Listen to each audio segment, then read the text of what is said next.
Bonjour à toi qui regarde cette vidéo et bienvenue dans l'actu du chiffre. Aujourd'hui, nous allons aborder 3 sujets. Nous allons parler de Pôle emploi, nous allons parler de tickets restaurants et enfin nous terminerons par de la TVA. Parlons donc de Pôle emploi.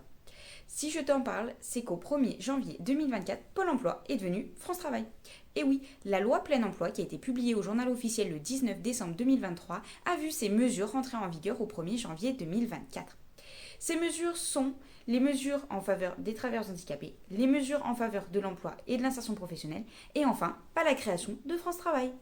Si tu souhaites plus d'informations, tu peux te rendre sur le site de legifrance.gouv.fr.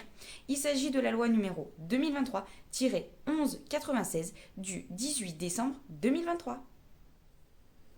Nous allons parler maintenant des tickets restaurants. Si je te parle des tickets restaurants, c'est parce que la loi du 26 décembre 2023 qui a été publiée au journal officiel le 27 décembre 2023 vient prolonger l'utilisation en 2024 des tickets restaurants pour les achats de produits alimentaires non directement consommables. De quoi est-ce qu'elle parle ? Alors, les achats de produits alimentaires non directement consommables, c'est par exemple le riz, les œufs, la farine. Et là, je vois les points d'interrogation dans tes yeux, mais Marine, c'est tout à fait normal qu'on puisse utiliser nos tickets restaurants pour ces achats-là. Eh bien non, ce n'est pas tout à fait normal. En fait, je te fais un rappel. La loi du 16 août 2022, qui portait sur les mesures d'urgence de la protection du pouvoir d'achat, avait prévu dans son article 6 que les tickets restaurants pouvaient être utilisés pour l'achat de produits alimentaires non directement consommables que jusqu'au 31 décembre 2023.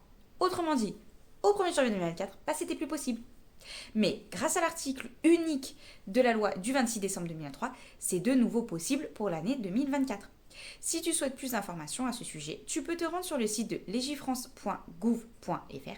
Il s'agit de la loi numéro 2023-1252 du 26 décembre 2023.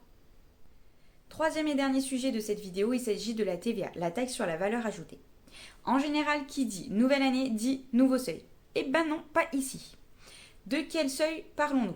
Nous parlons des seuils de régime de la franchise en base, du régime simplifié et du régime réel normal. Les seuils que tu as appliqués en 2003 sont applicables en 2024 et le seront de nouveau en 2025. Si tu souhaites plus d'informations sur ces seuils, sur ces éléments, tu peux te rendre sur le site economie.gouv.fr.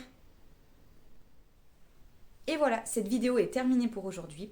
Je te remercie d'être arrivé jusqu'au bout, je te remercie de l'avoir regardée.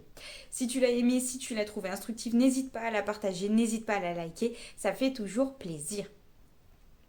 Si tu as un commentaire constructif, n'hésite pas à en faire part sous la vidéo, cela peut permettre de faire évoluer la vidéo et son contenu. Sur ce, je te souhaite une excellente journée et je te dis à bientôt dans l'actu du chiffre.